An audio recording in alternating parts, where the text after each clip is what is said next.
Aloha, folks.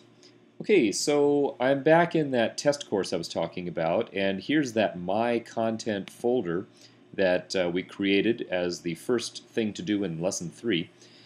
Whenever you click on a content folder that you create, you're going to see that, and notice the folder is empty, obviously, we haven't added anything yet. There are 4 blue buttons at the top of every content folder, and this is where you make your modifications and where you add your items. For this course, all we're going to focus on are the first 2 buttons. The first one is called Build Content, and if I just move my mouse over it, you see that there are a lot of different options that pop up.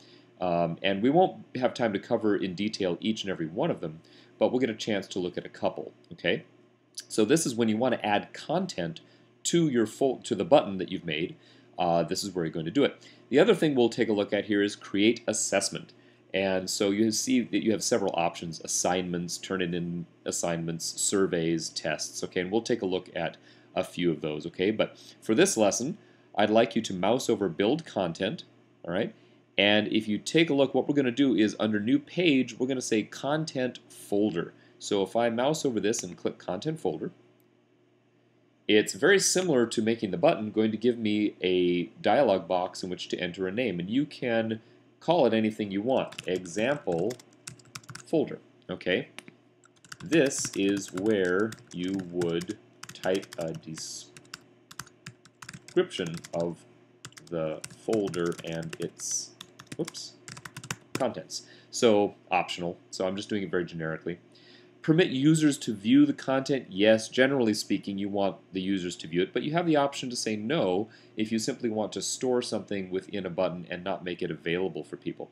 You are also able to set date and time restrictions. So if you want the folder to be available only during a certain time period, you would select this. But for now, we'll just leave these blank and click Submit.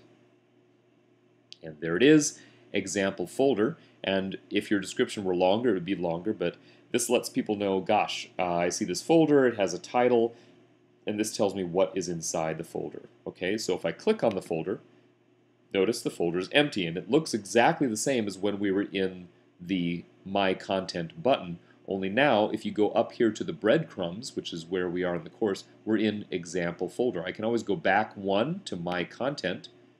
I'm now in this button, and in that button I only have one item, which is the example folder. So please create a folder. I suggest a title like example folder.